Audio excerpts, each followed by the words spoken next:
wabarakatuh. Waalaikumsalam warahmatullahi wabarakatuh. Alhamdulillah, wassalatu wassalamu ala asyrafil anbiya'i wal mursalin wa ala alihi wa ashabihi ajma'in. Asyhadu an la ilaha illallah wa asyhadu anna Muhammadan abduhu wa rasuluh. Allahumma sholli ala Muhammad wa ala ali Muhammad fil alamin innaka Hamidum Majid. Rabbi shrah li sadri wa yassir li amri wahlul 'uqdatam min lisani yafqahu qawli amma ba'du. Alhamdulillah puji syukur kehadirat Allah, malam hari ini kita bisa berzumpa kembali dalam acara Halaqah Pekanan Jumat malam yang diselenggarakan oleh Dompet Duafa Hong Kong dan IMAH Indonesian Muslim Association Hong Kong yang insya Allah malam hari ini kita akan dibersamai oleh Ustadz Abdurrahman Rojali bin Rojali berarti Ustadz ya. Ya, Yang malam hari ini insya Allah kita akan membahas tema mengenai apa tadi Ustaz? Cintailah, cinta Allah maka cinta cintailah Rasulullah. Rasul. Cinta Allah maka cintailah Rasul. Insya Allah ini dari judulnya ini sudah sangat menarik, mengenai mahabbatullah jadi kecintaan pada Allah, eh, dan kita sudah selainnya sebagai manusia ciptaan Allah, eh, mencintai yang maha menciptakan Hmm. dan maha atas segala sesuatu, maha pengasih dan penyayang, dan kita berikan semua cinta kita kepada Allah dengan ketika kita cinta kepada manusia kita pun harus cinta karena Allah. Nah, gitu, seperti itu kira-kira. Semoga Allah memudahkan dan memberikan eh, kita hidayah pada malam hari ini, dan juga nanti Amin. semoga teman yang hadir yang mengikuti secara online maupun yang menyaksikan secara live di Facebook Dompet Dua Falcon bisa mendapatkan manfaat dan meningkatkan iman kita semuanya. Amin amin ya rabbal alamin. Amin. Salam salawat semoga tetap tercurah untuk junjungan kita Nabi besar Muhammad Shallallahu Alaihi Wasallam, para sahabatnya, tabiin serta umat Islam memperjuangannya, dan semoga kita termasuk dalamnya. Amin amin ya rabbal alamin. Eh, Amin. sebelum kita memulai acara ini, mari kita buka bersama-sama dengan bacaan basmalah. Bismillahirrahmanirrahim. Bismillahirrahmanirrahim. Selanjutnya kami silakan Ustadz untuk memulai paparannya. Pada Ustadz. Baik, terima kasih kepada Pak Adi. Bismillahirrahmanirrahim. Assalamualaikum warahmatullahi wabarakatuh. Waalaikumsalam. Waalaikumsalam warahmatullahi wabarakatuh. Alhamdulillah, alhamdulillahi wa kafa wassalatu wassalamu ala nabil mustafa wa ala alihi wa sahbihi ahli sidqi wal wafa. Asyhadu an la ilaha illallah wahdahu la syarika lah. وأشهد أن محمدا عبده ورسوله لا نبي ولا رسول بعده اللهم صل وسلم وكرم وعظم وبارك على حبيبنا وشفيعنا وزخرنا وقرة أعيننا سيدنا ومولانا محمد وعلى آله وصحبه ومن تبعهم بإحسان إلى يوم الدين سبحانك لا علم لنا إلا ما علمتنا إنك أنت العليم الحكيم قال عز من قائل في محكم التنزيل وهو أصدق القائل بسم الله الرحمن الرحيم يرفع الله الذين آمنوا منكم والذين أوتوا العلم درجات اللهم انفعنا بما علمتنا وعلمنا ما ينفعنا وارزقنا علوما تنفعنا في الدنيا والآخرة. Alhamdulillah yang sama-sama kami hormati yaitu senior Imah Pak Didi atau Pak Arif Wahyudi.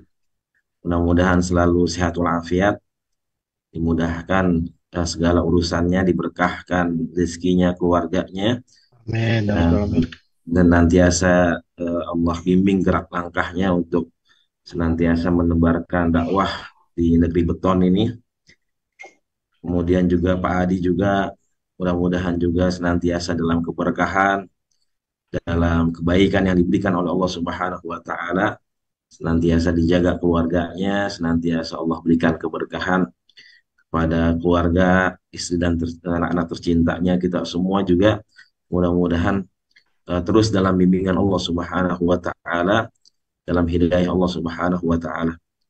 Dan juga ada Pak Gozali, kemudian juga yang sama-sama saya hormati yaitu Pak Imam selaku GM Dompet Duafa Hong Kong. Nah, beliau ada tamu, eh, lupa namanya, dari BNI itu lagi ngobrol di ruang tengah.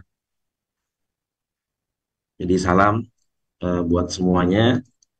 Kata beliau tadi, mungkin insya Allah kalau beliau sempat, beliau akan gabung bersama kita.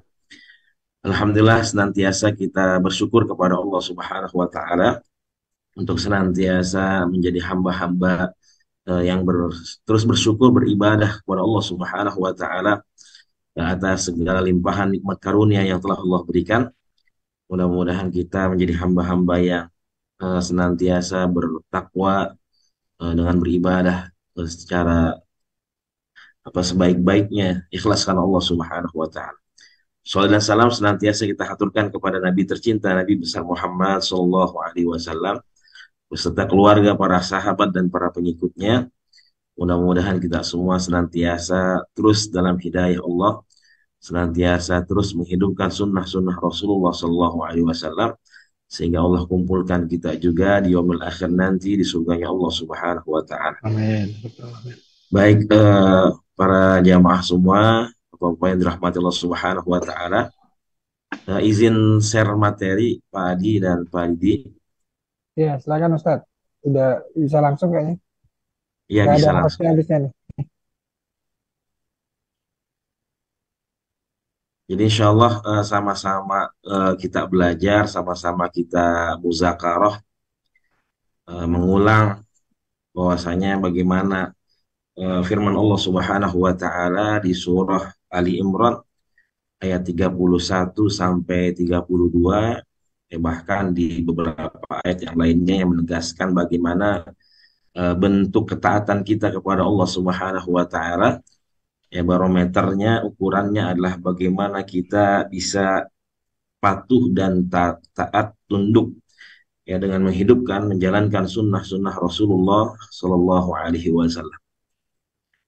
Di surah Al Imran ayat 31 sampai 32, Allah Subhanahu wa Ta'ala di dalam firman-Nya, Allahu Jalla wa Ala mengatakan, A'udzubillahi minasyaitonir rajim, Bismillahirrahmanirrahim.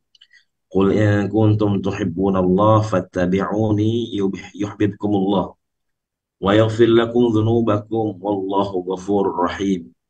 Qul ati'u Allah war rasula fa in tawallaw fa innallaha la yuhibbul kafirin. Allah Subhanahu wa Ta'ala mengajarkan kita, mengingatkan kita bagaimana Allah memerintahkan Nabi kita Nabi Muhammad sallallahu alaihi wasallam ya, sebagai bukti patuh dan tunduk kepada Allah. Allah mengatakan, Kul, katakanlah, in kuntum tuhibbunallah, katakanlah wahai Muhammad kepada umatmu, kita semua sebagai umat Rasulullah sallallahu alaihi wasallam, in kuntum tuhibbunallah, kalau kita semua umat Rasulullah sallallahu alaihi wasallam mengaku cinta kepada Allah Subhanahu wa Ta'ala, maka Allah mengatakan fattabi'uni, maka ikutilah aku, kata Allah Subhanahu wa Ta'ala, yuhibbukumullah, maka Allah akan memberikan cintanya buat kita semua. Wa yaghfir lakum, bahkan bukan hanya saja cinta, bukan sekedar cinta, tapi bagaimana Allah berikan ampunan buat kita semua. Yaghfir lakum dzunubakum, ya, dosa-dosa kita semua diampuni oleh Allah Subhanahu wa Ta'ala. Wallahu ghafurur rahim. Allah Subhanahu wa Ta'ala Maha mengampuni dan Maha menyayangi semua hambanya. Qul ati'ullah war rasul, katakanlah, ini sampai diulang ya Allah Subhanahu wa Ta'ala, bagaimana kita supaya bisa taat kepada Allah dan taat kepada Rasulullah sallallahu alaihi wasallam. Qul ati'ullah war rasul, katakanlah, taatlah kita semua kepada Allah dan kepada Rasulullah sallallahu alaihi wasallam. Fa in tawallaw, ya, kita semua jika kita berpaling ya dari taat kepada Allah, berpaling dari taat kepada Rasul, sesungguhnya Allah Subhanahu wa Ta'ala fa innallaha la yuhibbul kafirin. Allah Subhanahu wa Ta'ala tidak menyukai orang-orang yang kafir, orang-orang yang berpaling dari agama Allah Subhanahu wa Ta'ala dan risalah Rasulullah sallallahu alaihi wasallam.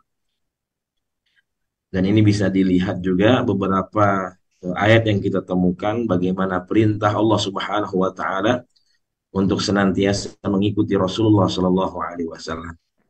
Terdapat di surah An-Nisa, Ali Imran, kemudian juga surah Al-A'raf, Al-Ahzab, kemudian Al-Hasyr, kemudian surah An-Nur, kemudian Syu'ara, kemudian An-Najm, dan ayat-ayat yang lainnya yang nanti bisa dilihat bagaimana ketaatan Allah Subhanahu wa taala itu dengan bagaimana kita taat kepada Rasulullah Shallallahu alaihi wasallam.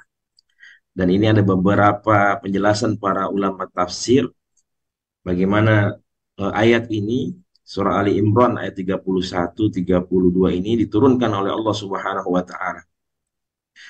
Bahwasanya ada orang-orang Nasrani ya dari Najran yang menyatakan bahwasanya mereka mengagungkan Nabi Isa alaihissalatu wassalam. Ini adalah bentuk dari bagaimana mereka cinta kepada Allah Subhanahu wa taala. Ya, bahkan pengagungan mereka itu menjadikan Nabi Isa sebagai Tuhan dan sebagainya. Nanti ada orang-orang Yahudi juga yang mengatakan bahwasanya mereka juga adalah anak Tuhan, kemudian menyamakan ya nabi-nabi yang diutus itu dengan Tuhan sebagai bentuk cinta mereka kepada Allah Subhanahu wa taala, maka dibantah semua dengan ayat ini. Kemudian juga riwayat yang lain menunjukkan bahwasanya ayat ini turun menanggapi ucapan sementara kaum muslimin yang mengaku cinta kepada Allah Subhanahu wa taala. Lagi-lagi kita juga banyak disinggung para jamaah semua bagaimana terkadang kecintaan kita ini hanya sebatas di lisan saja.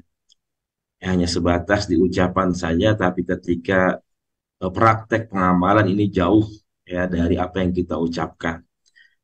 Nah, ini juga banyak bagaimana Allah Subhanahu wa taala misalkan di surah Al-Baqarah juga menjelaskan ada orang-orang munafik yang mengaku beriman kepada Allah Subhanahu wa taala. Ya, mereka beriman, mengaku beriman kepada Allah Subhanahu wa taala ketika Allah ceritakan wa min nasi may yaqulu amanna billahi wa bil yaumil akhir. Dan ada sebagian dari umat manusia yang mengaku mereka beriman kepada Allah dan beriman kepada hari akhir. Kemudian ini dibantah oleh Allah Subhanahu wa taala. Allah mengatakan wa ma hum bimu'minin. Ya, bahwasanya mereka nggak pernah beriman kepada Allah Subhanahu wa taala. Nah, ini juga di ayat ini menjelaskan bagaimana Allah bantah ketika kita mengaku cinta kepada Allah tapi kita tidak mau ikut aturan Rasulullah Shallallahu alaihi wasallam. Kemudian juga ada yang menafsirkan ayat ini turun di kaum Quraisy ya ketika Nabi Muhammad Shallallahu alaihi wasallam berdakwah, kemudian diturunkan ayat ini ketika orang-orang Quraisy ya mereka mengagungkan Allah Subhanahu wa taala, akan tetapi mereka tetap menyembah berhala-berhala mereka. Ya, kita pernah dengar bagaimana Ka'bah itu dikelilingi dengan berhala-berhala mereka. Ya, artinya mereka mengakui adanya Allah Subhanahu wa taala. Ya, mengagungkan Allah Subhanahu wa taala. Tapi tata cara ibadah mereka itu nggak sesuai dengan perintah Rasulullah Shallallahu alaihi wasallam. Maka mereka sebenarnya mengagungkan Allah karena mereka nggak pernah menghancurkan Ka'bah di kota Mekah. Ya, bahkan ketika Abrahah mau menghancurkan Ka'bah itu, menghancurkan Ka'bah di kota Mekah itu, kakeknya Nabi Muhammad SAW, Abdul Muthalib itu, ketika untanya diambil sama Abrahah, ya langsung dia menghadap Abrahah yang dia khawatirkan adalah untanya, ya bukan Ka'bah yang akan diserang oleh Abrahah. Yang dia minta ketika itu adalah untanya. Ya, kemudian Abrahah meminta kunci Ka'bah untuk diserahkan kepada dirinya. Nah, ketika diserahkan kepada Abrahah ini kunci Ka'bah, Abdul Muthalib mengatakan bahwasanya inna hadzal jamal, bahwasanya unta-unta ini ada yang punya, yaitu diriku. wa hadzal bait rabban. Kemudian bahwasanya eh, rumah itu, Ka'bah itu yang kamu minta kuncinya juga ada yang memiliki. Ya, jadi ketika ingin dihancurkan, artinya Abdul Muthalib ini udah pasrah bahwasanya kamu mau hancurin hancurin, tapi nanti ingat ada yang memiliki ini rumah. Ya, ada yang menjaga pasti. Siapa yang menjaga? Yang memiliki ini rumah. Artinya orang-orang kafir Quraisy ketika itu mereka benar-benar mengagungkan Ka'bah, kemudian tahu adanya Allah Subhanahu wa taala. Tapi tata cara mereka beribadah tidak mau mengikuti apa yang diperintahkan oleh Rasulullah Shallallahu alaihi wasallam. Maka bagaimana Allah singgung, Allah peringatkan mereka bahwasanya ketika mengaku cinta kepada Allah Subhanahu wa taala, maka harus mengikuti apa yang dikatakan, yang diucapkan, yang diperbuat, kemudian yang ditetapkan oleh Rasulullah Shallallahu alaihi wasallam. Ya, dalam hadis, kalau kita belajar hadis, ya mungkin eh, Bapak-bapak semua sudah pernah mengkaji bagaimana hadis itu ada kaulan, perkataan, kemudian fi'lan, perbuatan dari Nabi, kemudian juga ada takrir, ya, ketetapan ya, dari Nabi, kemudian juga ada sesuatu yang baru diinginkan oleh Rasulullah SAW, akan tetapi Rasulullah belum kesampaian untuk mengerjakannya. Misalkan puasa eh, Tasu'a di bulan Muharram. Ya, jadi ketika Rasulullah hijrah ke Madinah, itu melihat orang-orang Yahudi juga berpuasa di tanggal 10 Muharram yang kita kenal dengan puasa Asyura. Ketika ditanya mereka, bahwasanya mereka berpuasa karena mengucapkan rasa syukur, diselamatkan Nabi Musa dari kejaran Firaun di hari Asyura tersebut. Nah, ketika tahu Rasulullah Shallallahu Alaihi Wasallam, orang-orang Madinah, Yahudi Madinah ini berpuasa di tanggal 10, maka Rasulullah mengingatkan tahun depan kita tanggal 9 dan 10 untuk membedakan puasa orang Yahudi dan orang Nasrani, orang Muslim, orang Yahudi dengan orang Muslim. Maka sebelum tahun depan bertemu dengan bulan Muharram, tanggal 9, Rasulullah telah lebih dulu dipanggil oleh Allah Subhanahu wa taala. Nah, ini yang Allah Subhanahu wa taala jelaskan di beberapa ayat tentang pengakuan orang-orang Yahudi dan orang-orang Nasrani, ya, yang mengatakan bahwasanya mereka adalah anak-anak Allah dan kekasih-kekasihnya. Di surah Al-Maidah ayat 18, Allah Subhanahu wa taala menceritakan klaim mereka. Ya, mereka mengatakan bahwasanya waqalatil yahudu wan nasara nahnu abnaullahi wa ahibba'uh. Orang-orang Yahudi, orang-orang Nasrani, mereka mengatakan bahwasanya kami adalah anak-anak Allah, ya, wa ahibba'uh, dan kami adalah kekasih-kekasihnya Allah Subhanahu wa taala. Ya, jadi klaim lagi dari mereka bahwasanya mereka mengaku orang-orang yang senantiasa mencintai Allah Subhanahu wa taala. Ya, bahkan mereka mengatakan bahwasanya mereka ini adalah kekasih-kekasih dan anak-anak Allah Subhanahu wa taala.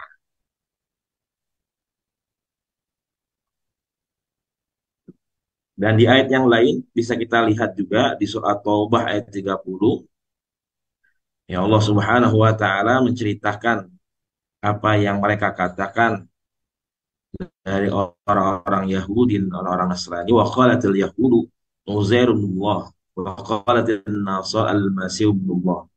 Orang-orang Yahudi mengatakan bahwasanya Uzair adalah anak Allah Subhanahu wa taala.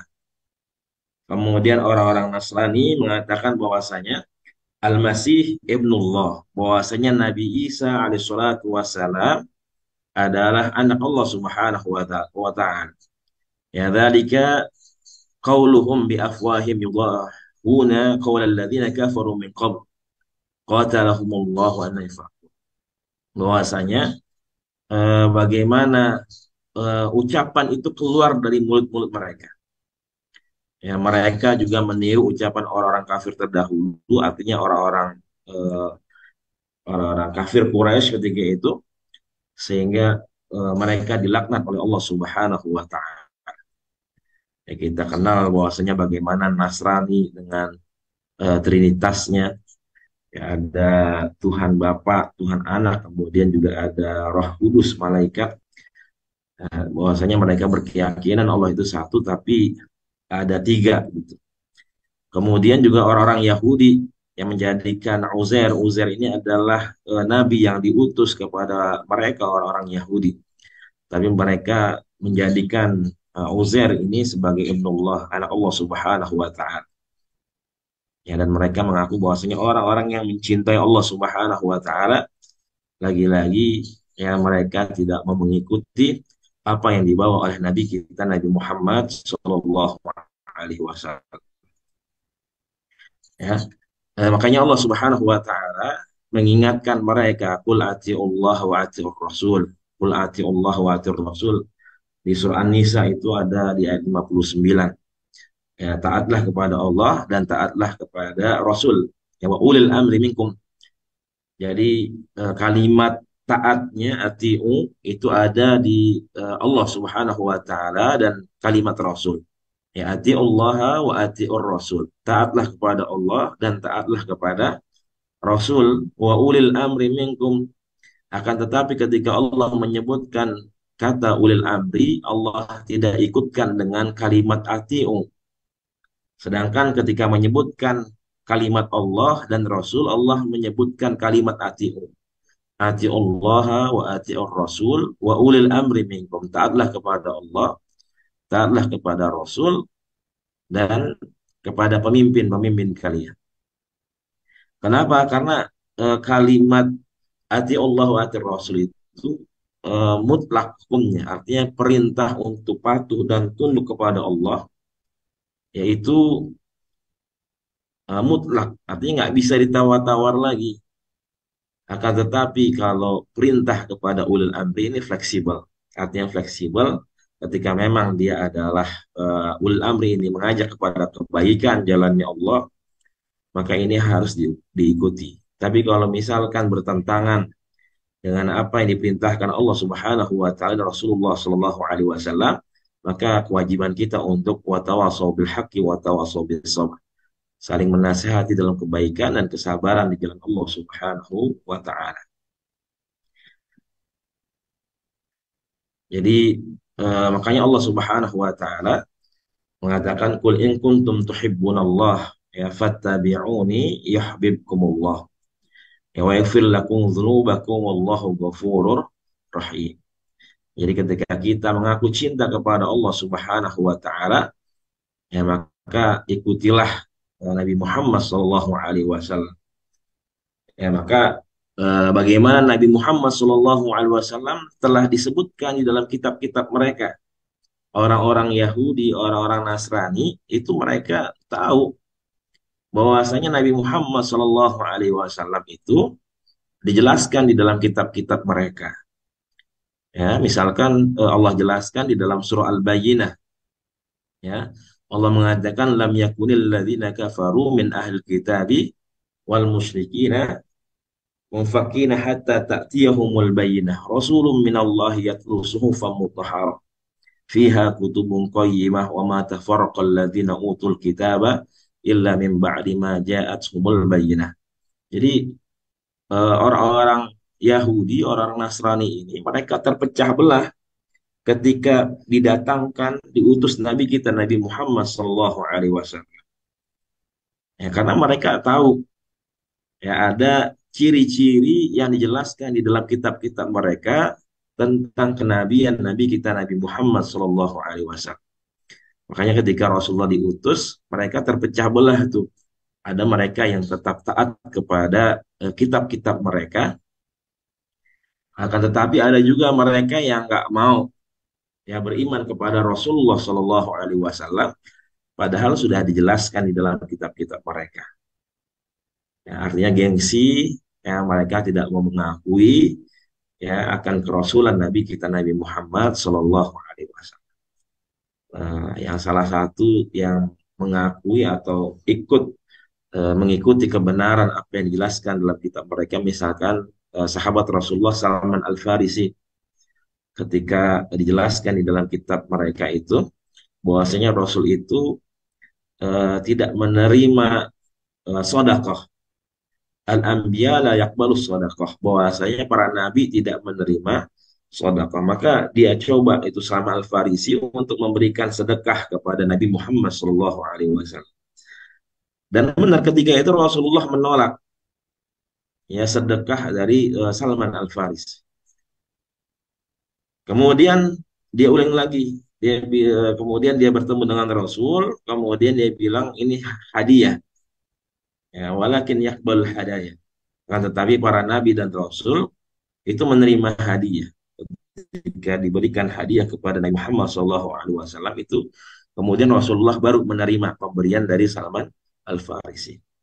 Kemudian karena saking penasarannya ini sahabat Rasulullah ya akan kerasulan kenabian Nabi Muhammad SAW dijelaskan di dalam kitab mereka itu bahwasanya ada tanda, kalau kita bahasa kita apa, tompel gitu, ada tanda di belakang punduknya Rasulullah Shallallahu Alaihi Wasallam.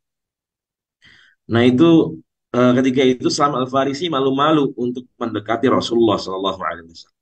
Akan tetapi ketika Rasulullah sudah diberikan kabar, dibisikkan oleh malaikat Jibril bahwasanya ini orang Salman Al Farisi ini mau melihat tanda kenabian kerasulan, maka langsung ditunjukkan kepada Salman Al Farisi di belakang pundaknya Rasulullah SAW itu tanda kerasulan yang dijelaskan di dalam kitab-kitab orang Yahudi dan orang-orang Nasrani.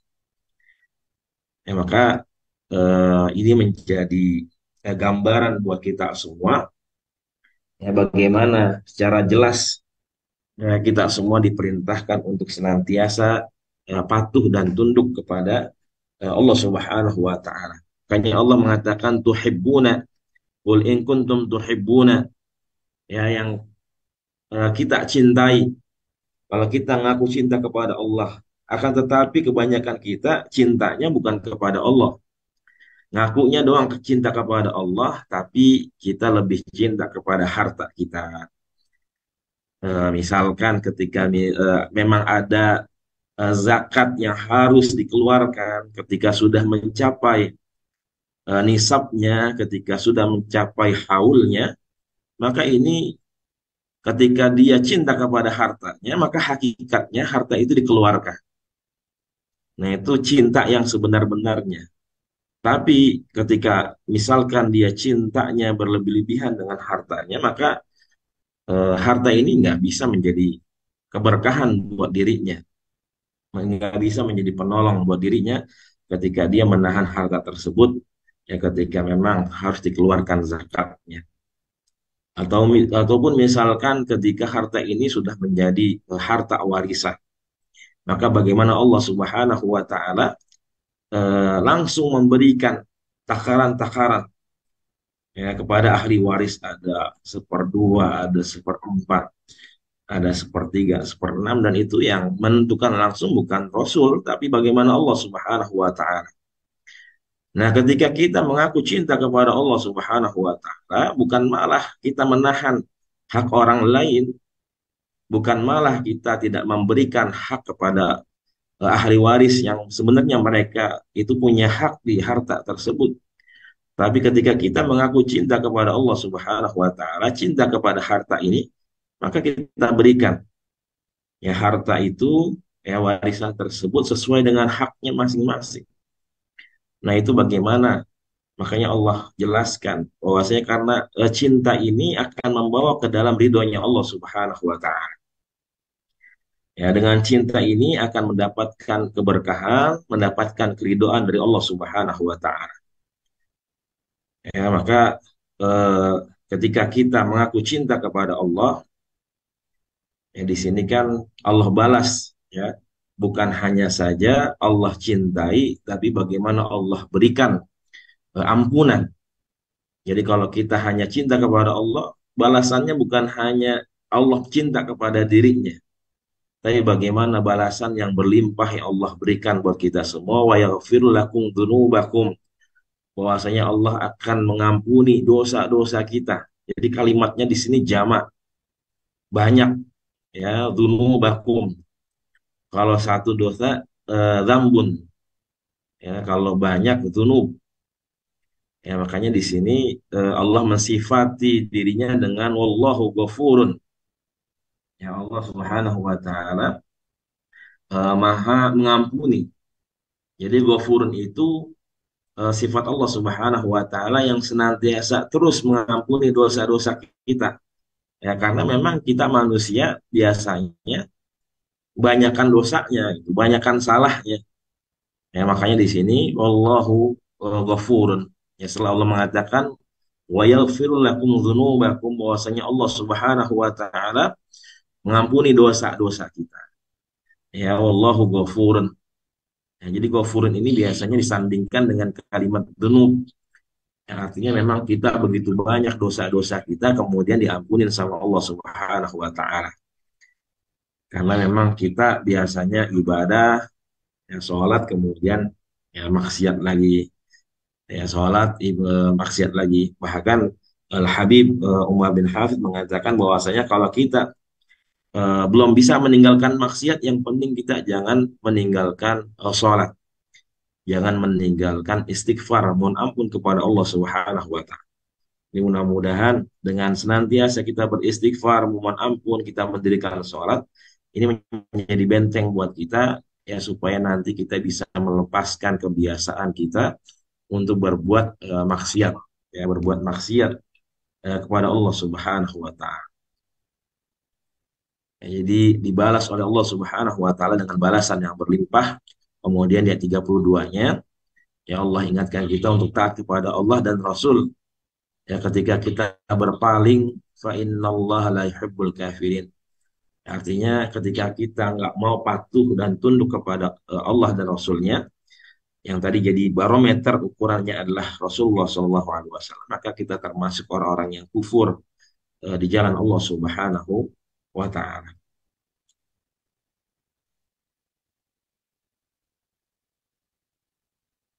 Kemudian ada Syekh Utsaimin rahimahullah ta'ala, bahwasanya ini dalam kitab Syarah Riyadhus Shalihin, sebagian ulama mengatakan bahwasanya ayat ini adalah sebagai ayat ujian. Ya, karena tadi bahwasanya Allah menguji suatu kaum ketika mereka mengaku mencintai Allah Subhanahu wa taala, maka Allah mengatakan bagaimana mereka itu konsekuensi mereka bahwasanya untuk senantiasa patuh dan tunduk kepada Nabi Muhammad sallallahu alaihi wasallam. Ketika kita cinta kepada Allah, maka cinta kepada Rasulullah sallallahu alaihi wasallam adalah bentuk cinta kepada Allah Subhanahu wa taala. Barang siapa yang mengaku mencintai Allah dan tidak mengikuti Rasul, maka pengakuannya itu tidak benar.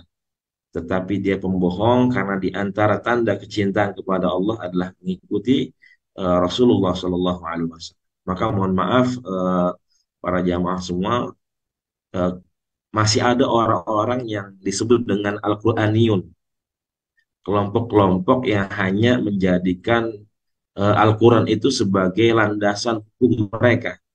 Jadi mereka nggak mau memakai yang namanya hadis. Jadi mereka berpatokan bahwasanya landasan hukum, sumber hukum itu ya hanya Al-Quran saja.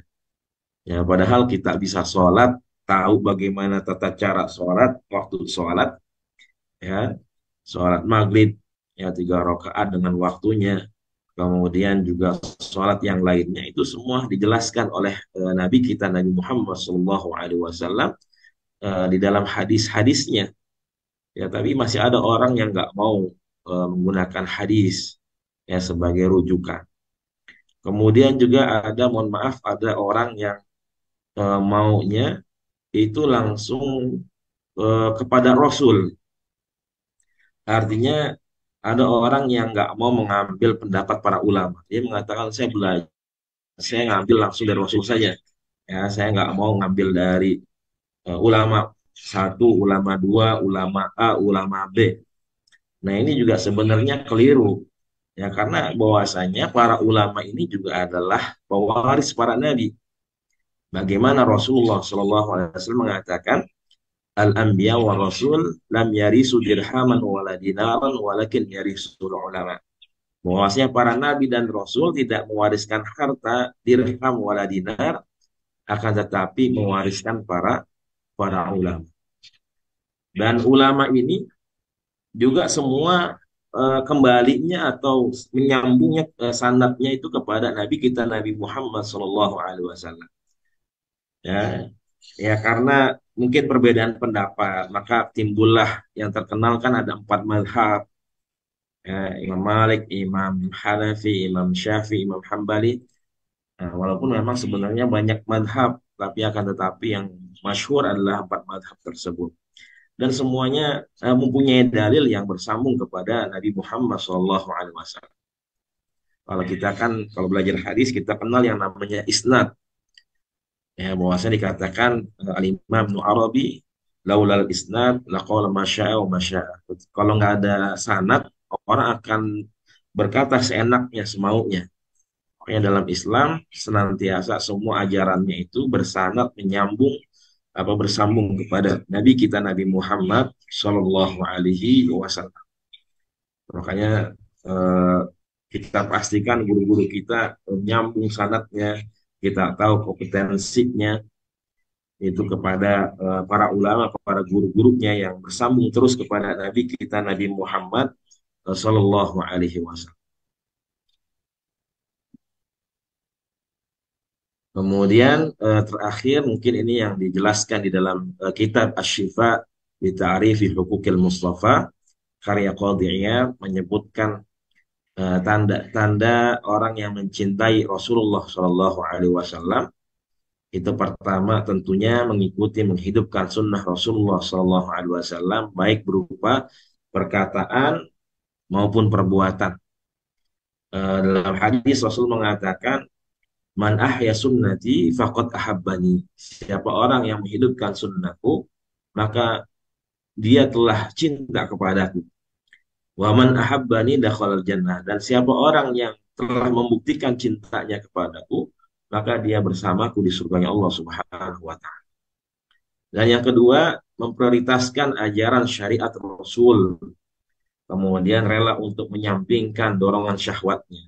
Lagi-lagi tadi bagaimana kita bisa membuktikan apakah kita hambanya Allah yang mau ngikutin perintah Rasul, ya, atau kita masih menjadi hambanya hawa nafsu, hambanya setan.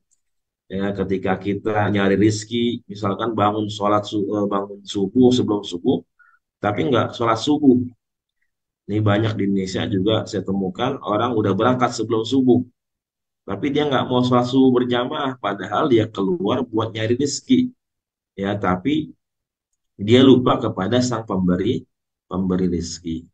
Pernah juga nemuin ojol itu dia bilang, Ustadz, saya sekarang kalau maghrib udah mau maghrib dia matiin tuh handphonenya.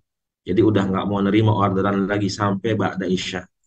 Dia bilang dulu saya apa ngejar dunia banget.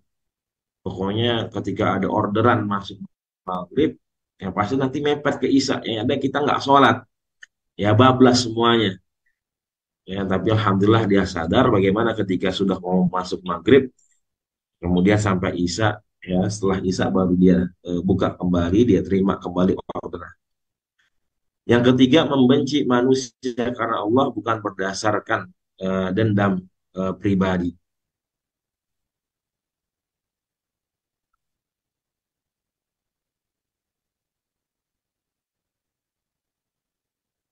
Membenci manusia karena Allah bukan berdasarkan dendam pribadi. Artinya sebenarnya membenci manusia karena Allah karena dia memang bermaksiat. Artinya perbuatannya yang dibenci. Ya, maka Rasulullah bagaimana mengingatkan man ra'a minkum mungkaran falyughayyir biyadi. Kalau kita melihat kemungkaran maka kita rubah dengan tangan kita. Kalau nggak bisa, fa'ilam yastati fabilisani. Kalau nggak bisa maka dengan lisan. Fa'ilam yastati fabiqalbi. Kalau nggak bisa dengan perbuatan, nggak bisa dengan lisan, maka terakhir dengan hati membenci. Ya, artinya jangan diri kita tuh ngebiarin, tapi ada perasaan untuk kita nggak senang dengan perbuatan manusia tersebut. Ya, karena dia berbuat kemungkaran. Maka ketika Rasul mengatakan fal yughayyir biyadih, ya dengan tangan itu bisa diartikan dengan kekuasaan. Orang yang punya jabatan, punya kedudukan, maka di situ dia mempunyai wewenang besar untuk merubah keburukan, kemaksiatan menjadi sebuah kebaikan yang memang diperintahkan oleh Rasulullah Shallallahu Alaihi Wasallam. Kemudian juga banyak menyebut ya nama baginda besar Nabi Muhammad Shallallahu Alaihi Wasallam. Ya, artinya banyak bersolawat kepada Rasulullah Shallallahu Alaihi Wasallam. Kemudian juga rindu bertemu dengan Rasul. Ya bahkan kita juga rindu ya pengen bolak-balik ke Madinah. Ya kita ingin ziarah kepada makam Rasulullah Shallallahu Alaihi Wasallam. Kemudian juga menghormati dan memuliakan sang kekasih ketika namanya disebut. Ya, kita banyak mendengarkan bagaimana ketika nama Rasulullah SAW disebut, maka kita diperintahkan untuk bersolat kepada Rasulullah SAW. Kemudian mencintai orang-orang yang dicintai oleh Rasulullah SAW, yaitu keluarga Rasul dan para sahabat Rasulullah SAW, dan juga para pewaris para nabi dan Rasul. Kemudian membenci orang-orang yang memusuhi Rasulullah SAW. Kemudian juga mencintai Al-Quran. Tentunya karena Al-Quran ini diturunkan kepada Nabi kita Nabi Muhammad SAW. Kemudian yang terakhir, ya hidup zuhud di dunia dan rela untuk fakir. Maksudnya adalah sebenarnya zuhud ini bukan meninggalkan dunia seluruhnya. Akan tetapi bagaimana zuhud ini, pemahaman yang semestinya adalah menggunakan dunia dengan semestinya. Ya, jadi bagaimana di dalam surah Al-Qasas itu Allah mengatakan wabtaghi fima ataqallahu daral akhirah. Carilah eh, keberkahan negeri akhirat, akan tetapi walatan sanasibah kaminat dunia. Jangan kalian meninggalkan bagian dari dunia yang Allah berikan. Ya, jabatan, kemudian gaji, rizki, harta yang berlimpah. Ya, maka tadi bagaimana bentuk syukur kita adalah menggunakan itu semua untuk senantiasa terus berbagi, menolong sesama. Ya, kita berinfak, bersedekah, zakat dan sebagainya. Ini bentuk bagaimana zuhud kita ketika di dunia. Nah, mungkin itu para jamaah semua yang rahmat subhanahu wa ta'ala. Mudah-mudahan kita bisa istiqamah dalam menghidupkan sunnah-sunnah Rasulullah Sallallahu Alaihi Wasallam. Bukan sekedar di lisan saja, memang berat ini. Karena yang namanya pembuktian perilaku amalan ini berat. Kalau ngomong doang memang benar enak. Apalagi saya kebanyakan ngomong ini. Jadi ngomong terus. Jadi mudah-mudahan sama-sama kita watawasau bil haqqi watawasau bis sabr, saling mengingatkan dalam kebenaran dan kesabaran di Allah Subhanahu wa taala. Baik, mungkin itu Pak Adi, Pak Didi semua dan Pak Ghazali, mudah-mudahan yang sedikit ini bisa bermanfaat. Mungkin ada sesi diskusi atau sharing. Baik, terima kasih Ustadz. Alhamdulillah kita sudah mendengarkan tadi paparan lengkap dari Ustadz. Berawal dari hanya 2 ayat, kembangannya banyak banget. Banyak banget nih, Ustadz. Ternyata di belakang 2 ayat Ali Imran 31-32 itu lebih banyak lagi yang ayat lain yang mendukung dan juga termasuk hadis Nabi. Dan ini kalau ini kesimpulan alim ulama ya Ustadz ya tadi ya. Kalau yang 10 bukti cinta pada Rasul ini ya Ustadz ya. Iya, Kalau ini yang ada kitab Ashifa, Asyifa.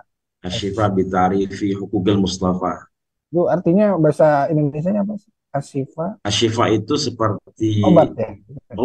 obat ya dengan kita mengetahui hak-haknya Nabi Muhammad SAW. Oh, Hukukil Mustafa itu ini ya. Ya, jadi mudah-mudahan buku ini bisa menjadi obat karena kita biar tahu bagaimana kemuliaan hak-haknya Nabi kita Nabi Muhammad SAW. Baik, Masya Allah. Iya, ya ini sudah bergabung